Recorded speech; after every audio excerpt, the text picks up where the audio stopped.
capítulo 11, verso 1, dice: saldrá una vara del tronco de Isaí, y un vástago retoñará de sus raíces, y reposará sobre él el espíritu de Jehová, espíritu de sabiduría y de inteligencia, espíritu de consejo y de poder, espíritu de conocimiento y de temor de Jehová.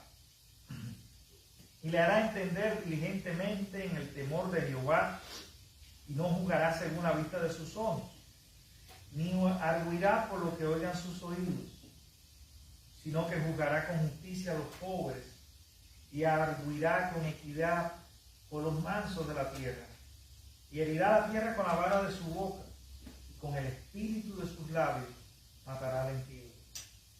Y será la justicia cinto de sus lomos, y la fidelidad ceñidor de su cintura.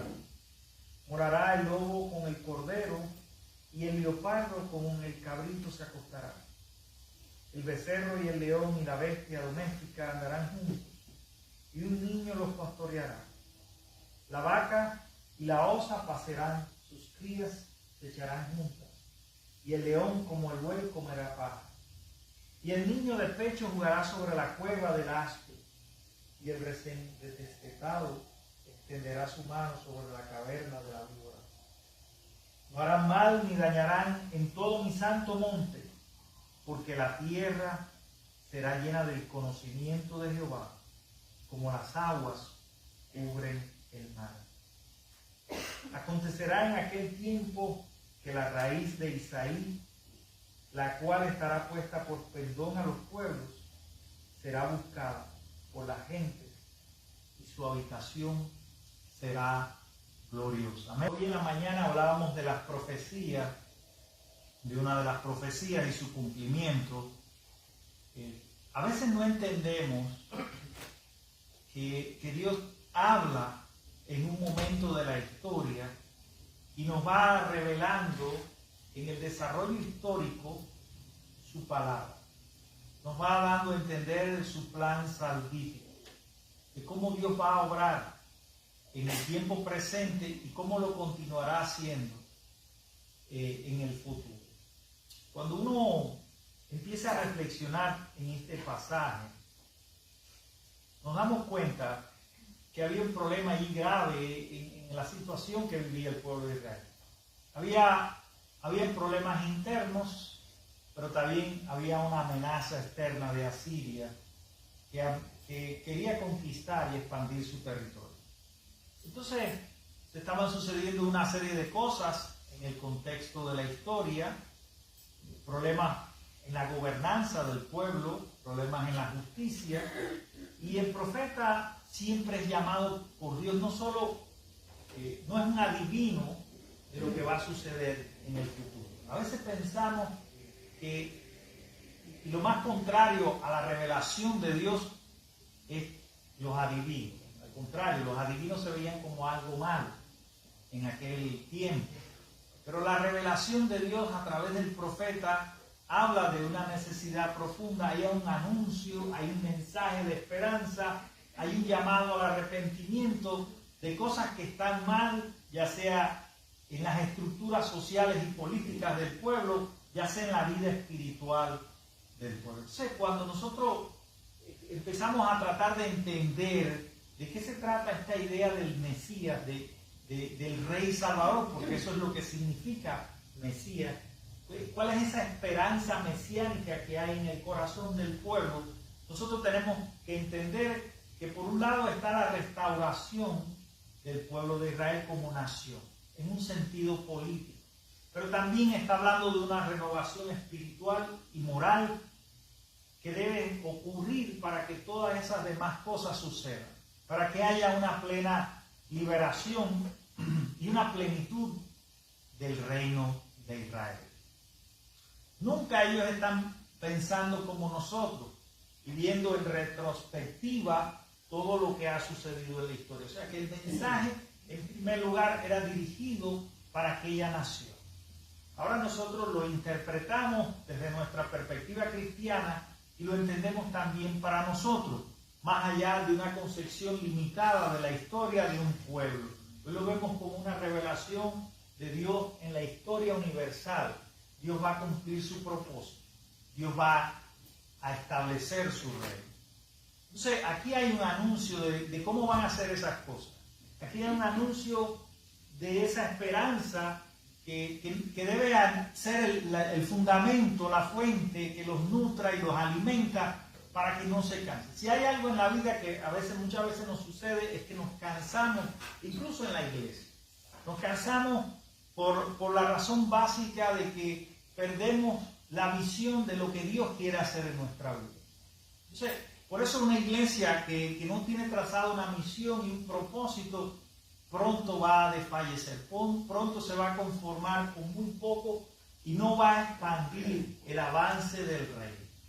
Es importante que nosotros entendamos algunos de los elementos de lo que nos está diciendo aquí el pasaje en cuestión. En primer lugar, nos está hablando del reinado justo del Mesías.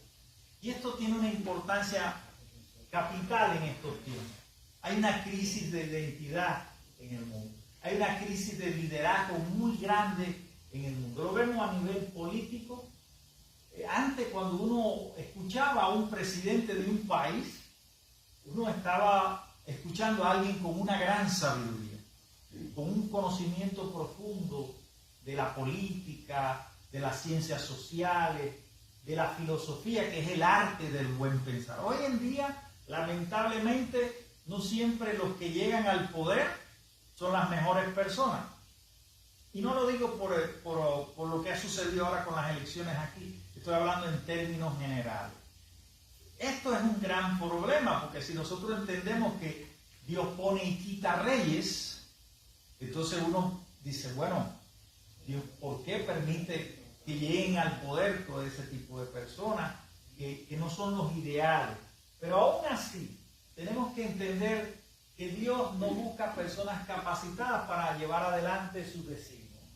Y uno de ellos fue precisamente el rey David. David no era el joven más hermoso de aquella familia de hermanos. David era hijo de Isaí, que nos menciona este pasaje.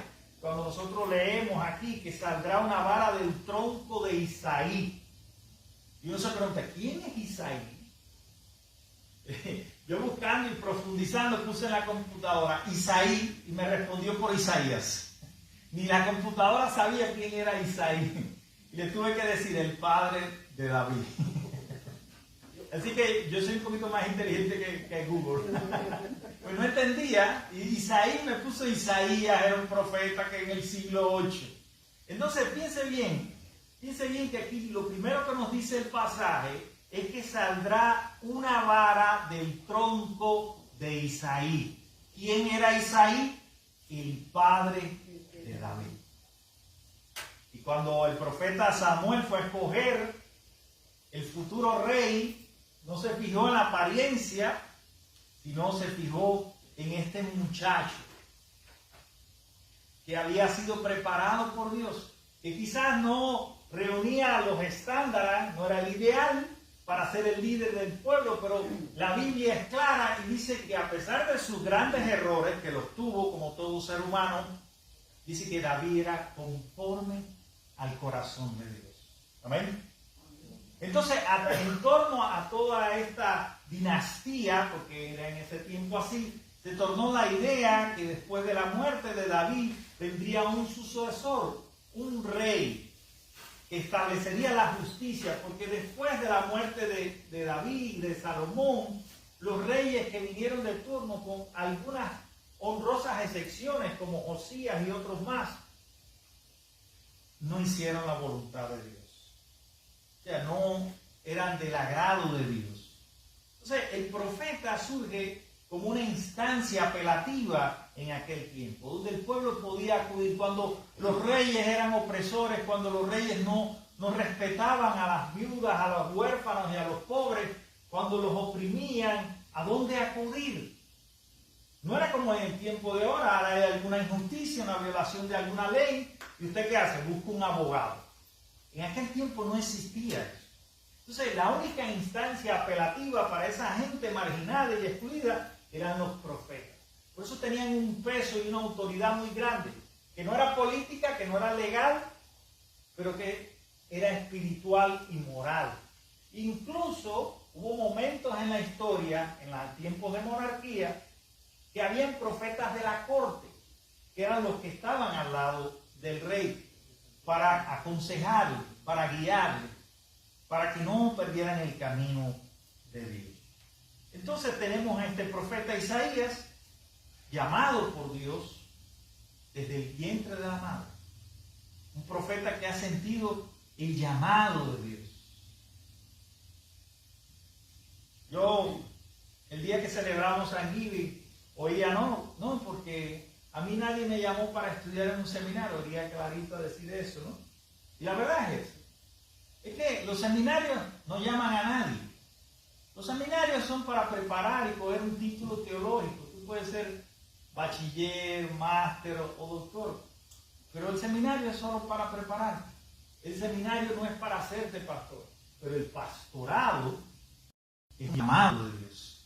Entonces, hay que saber entender las cosas como son. Los seminarios no hacen pastor a nadie. Y el llamado tú no sabes cuando hay una necesidad, que tú respondes a Dios. Entonces, cada quien debe evaluar eso, ¿no? Para poder juzgar y decir. Pero el seminario no hace a nadie pastor. Simplemente nos prepara, nos da un nivel teológico, un nivel cultural, nos da herramientas para interpretar, para hacer un mejor trabajo. Pero hay muchas personas que han estudiado teología y nunca han sentido el llamado de Dios para servir al pueblo en sus necesidades. Pero un profeta era alguien llamado por Dios. Era alguien que tenía el valor y la dignidad y la autoridad moral para pararse delante de un pueblo e incluso delante de un rey, aún que le causara la muerte, para decir el mensaje de Dios. Y siempre había dos componentes en su predicación. Un anuncio de una esperanza que traía fortaleza y que inspiraba en la fe, pero también junto con eso había una denuncia al pecado y un llamado al arrepentimiento para que la gente se volviera a Dios.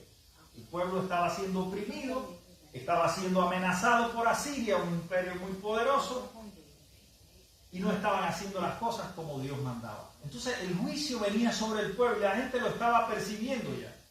Yo no sé si usted es consciente de que mientras más rebelde es un pueblo, al final la historia le pasa la cuenta. Yo lo estoy viendo con tristeza en mi país. Lo estoy viendo con tristeza. Y recuerdo un predicador que fue profético en ese sentido, que lo dijo: este pueblo solamente tiene en las tribunas y en las plazas la foto de un señor que no se podía mencionar porque estaba vivo. ¿Se acuerdan? Y hoy ese país, nuestro país, es un país en ruina. Un país que convirtió a una persona política en Dios. Y eso fue lo más terrible que pudo hacer. No se podía apelar a nadie, no se podía cuestionar a nadie, no habían instancias democráticas. Y al final, en un principio, el liderazgo puede atraer mucha gente y movilizar mucha gente hacia adelante. Pero si no hay una visión democrática y compartida del poder y de la autoridad, eso al final va a traer la ruina. No solo espiritual, que ya la tiene, sino en este caso también la ruina económica y la miseria en que se vive. Entonces, haciendo este paralelo de la historia, tenemos este profeta diciendo: mira, las cosas no están bien, este es el cuadro que yo les pinto, pero del tronco de Isaí, de la dinastía de David, va a salir un retorno. Va a haber una renovación. Por eso las imágenes naturales que usa. Y era muy comprensible levantarse en una mañana y ver un tronco caído. ¿Cuántos han visto un tronco caído? Cuando pasan los ciclones, pasó por aquí. Una cosa que no me gustó, lo digo así, sin ánimo de criticar, pero no me gustó, cortaron todos los árboles. Aún algunos de ellos retoñaron. Aún algunos de ellos retoñaron. Y es verdad, los árboles grandes destruyen, rompen la cerca, nos cuesta dinero. Yo entiendo todo ese sentido práctico, ¿no? Pero qué bello es un árbol florecido, ¿eh? Qué maravilla es cuando usted puede contemplar los campos. Yo que fui pastor en los campos. Y lo más bello que hay, el que ha vivido en un campo, es cuando amanece. De noche no es muy bonito. Pero cuando amanece, todo suena diferente. Hay una armonía natural, ¿eh?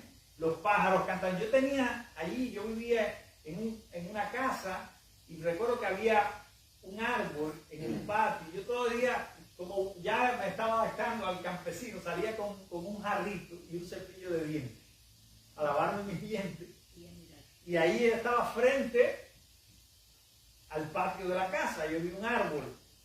Todas las mañanas, temprano en la mañana, había un sinsonte en la copa del árbol. Y para mí eso era una señal divina de que, aunque yo en ese momento ni siquiera había conocido a Mayrita, vivía solo, yo sabía que Dios estaba conmigo. Amén. ¿No ha tenido a veces esas visiones y esas señales de que Dios está contigo, de que Dios te está comunicando un mensaje? Así también tenían esas visiones y esas revelaciones los profetas, en un sentido más amplio. Luego eso era redactado, escrito, publicado según la época. Entonces, aquí nos está diciendo algo muy claro. Nos está diciendo que va a salir una vara del tronco de Isaí y un vástago retoñará de su raíz. Y la pregunta es, ¿quién es ese vástago? ¿Quién es ese retoño de esperanza? ¿Quién es ese retoño de verdor y de esperanza que puede llegar a la vida de los seres humanos para transformarlo, para cambiarlo? La tradición cristiana lo interpretó como Jesús. Amén. Entonces, en Jesús empieza el reino. En Jesús se abre la puerta de la esperanza, no solo para Israel, sino para toda la humanidad. Tenemos una puerta abierta, no importa cuál haya sido nuestro trasfondo, no importa las experiencias más dolorosas y sufridas que hemos vivido en la vida, no importa la incomprensión humana, no importa el pecado, el caos de la sociedad en que vivimos, no importa las injusticias, porque de verdad que todos en alguna, en mayor o menor medida, hemos sufrido injusticias en la vida. ¿Cuántas cosas nos han hablado de nosotros? ¿Ustedes tienen idea? Yo no tengo idea, pero seguramente son muchas. Seguramente son muchas. ¿Cuántas personas lo han tratado con iniquidad, con injusticia? Lo vemos en los trabajos, hasta la hora de hacer un schedule. Vemos todas esas cosas y nosotros lo sentimos. Y a veces somos susceptibles y lo sufrimos. O a veces la historia, el tiempo y sobre todo Dios nos va conformando una piel de cocodrilo. ¿Cuántos tienen piel de cocodrilo aquí? Yo tengo piel de cocodrilo. Y antes era la persona más susceptible y todo me hacía daño. Y si este me miraba así y si el otro me decía aquello, ¿sabes qué? Yo estoy bien con Dios. Amén. Entonces, la primera cosa que quiero decirte en esta mañana es estar bien con Dios. ¿Cómo está tu relación con Dios? ¿Cómo estás escuchando a Dios? Porque vas a escuchar muchas malas noticias alrededor tuyo. Las había en aquel tiempo, pero el profeta le dice al pueblo, mira, la cosa está difícil, parece un caos reinante, hay inseguridad y miedo por el futuro, pero hay una esperanza. Hay un renuevo de esperanza. Y ese retoño que va a salir de ese tronco muerto, Israel parecía, la imagen del tronco es Israel. Israel es el tronco muerto. Y así puede estar también tu vida, como un tronco muerto, sin esperanza, sin una renovación profunda y sincera del corazón. Así puede estar la vida de una iglesia, como un tronco muerto, tendido, olvidado. Pero, recuerda esto, Dios tiene la última palabra y sus planes se van a cumplir. No importa lo que haga el ser humano, no importa incluso las decisiones equivocadas que podamos tomar los seres humanos. Dios tiene un propósito eterno más allá de todo eso. Y Él va a cumplir eso en la historia. La iglesia ha sido perseguida, la Biblia ha sido secuestrada en la iglesia, fuera de la iglesia, ha sido prohibida en ciertos países, pero el evangelio sigue adelante. El pueblo de Dios sigue adelante. La esperanza sigue viva en los corazones de millones de personas. Nadie la ha podido destruir. No la han podido destruir las circunstancias opresoras de la vida. Hay personas que han muerto con fe, con alegría y con gozo en sus corazones. Lo hicieron los primeros cristianos y lo han hecho todos los hombres fieles de Dios que han muerto por su verdad en la historia. Entonces, tenemos que entender que hay un poder muy grande en lo que nos está diciendo aquí el mensaje de Dios. Y es un poder que va a restaurar todas las cosas, va a restaurar la creación, va a restaurar la humanidad perdida, va a restablecer la justicia y va a manifestarse de manera plena la paz de Dios. Pero ¿cómo comienza eso? ¿Cómo el reinado de Dios llega a mi vida? Desde el momento que acepto a Jesús como mi Señor y Salvador. Y ese es el primer paso, el paso básico. Yo tengo que rendirme ante Él. Yo tengo que rendir mi ego ante Él. Yo tengo que pedirle perdón a Dios. Y tengo que decirle, Dios mío, yo soy un tronco caído. Yo soy un tronco muerto. Pero yo confío en tu poder restaurador y tú me vas a renovar. Y tú me vas a levantar. Y tú vas a hacer que de este tronco vacío, muerto y olvidado, vuelva a haber verdor de esperanza. Amén. Entonces tengo que pedírselo de corazón. Dios mío, restáurame por dentro. Cambia mi corazón. Y no piense tanto yo en mí, sino en ti. Y en lo que tú quieres hacer a través de mí. Para que entonces el ambiente y el medio que está a mi alrededor pueda cambiar. Queremos cambiar el mundo sin cambiar el hombre.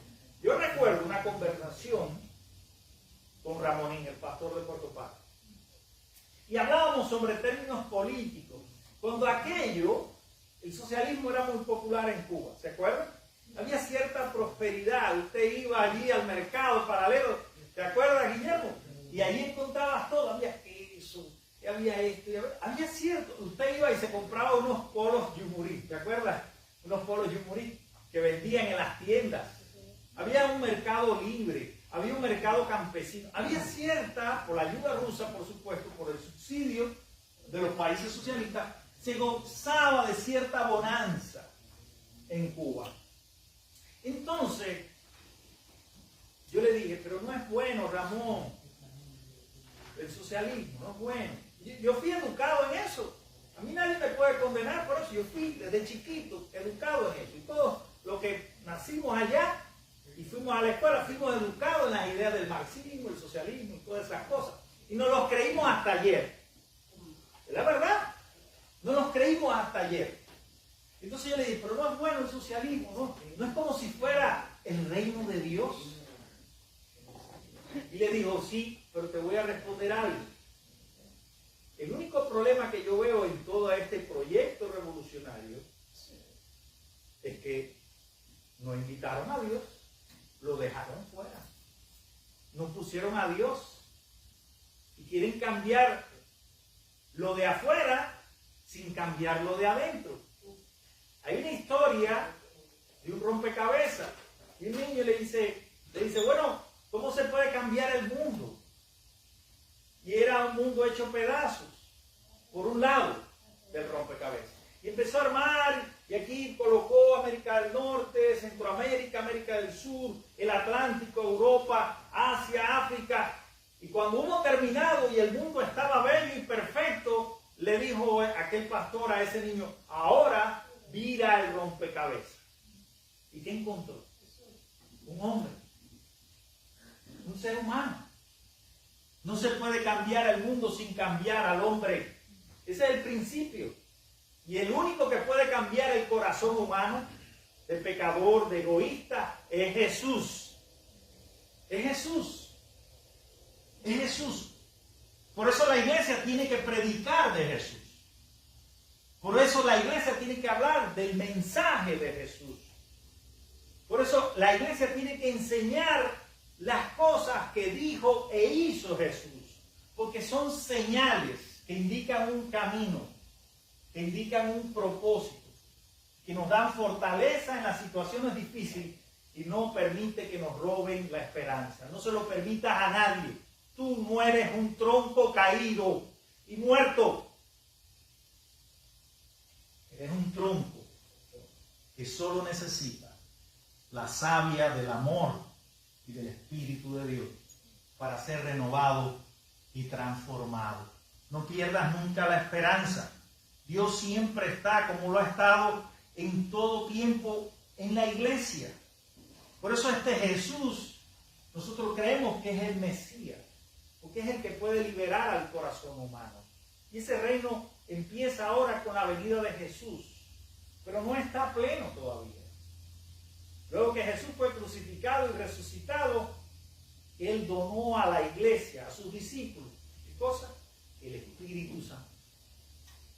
Y todos estos atributos que nosotros vemos en esos títulos mesiánicos que leíamos en la profecía de la clase de esta mañana, Dios fuerte, consejero, son dones del Espíritu.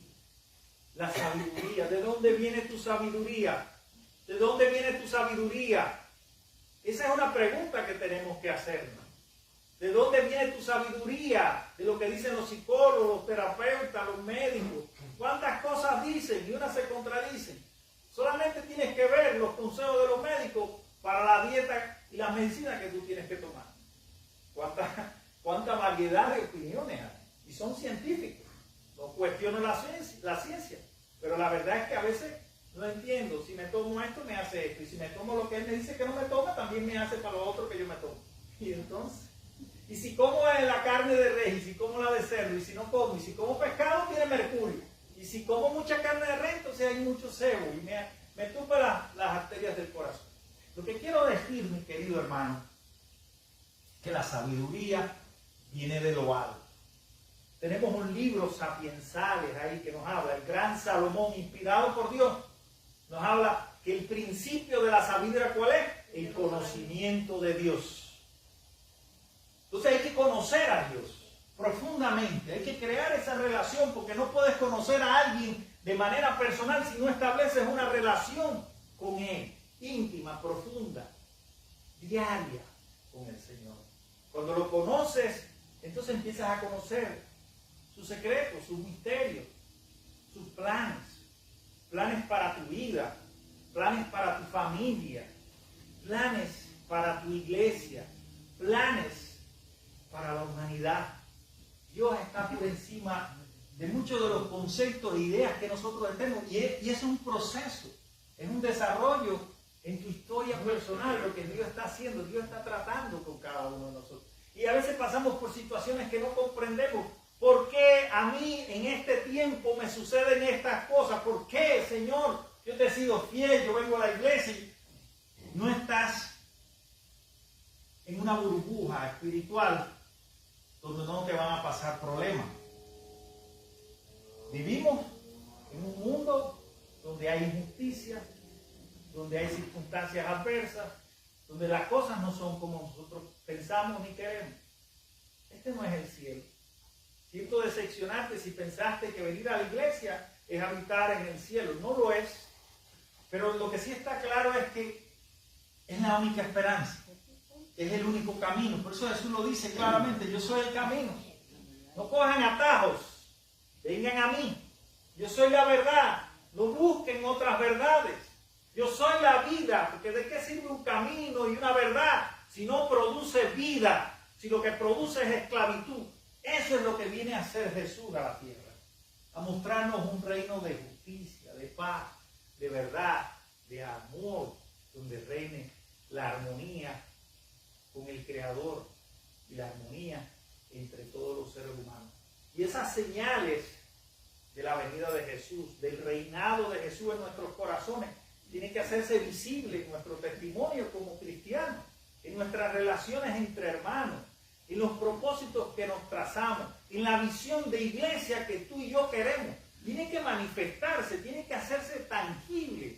Dios no se quedó en lo abstracto.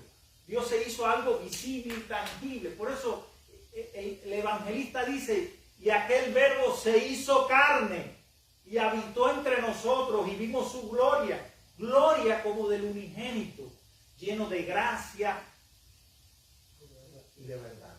Entonces la iglesia tiene que mostrar esos signos de gracia, de perdón, de reconciliación, de armonía y de paz en sus decisiones, en sus proyectos, en su testimonio, ya sea individual o corporativo, en su servicio a los necesitados y marginados, en su participación en la construcción de un mundo donde haya justicia y hay paz, que van de la mano.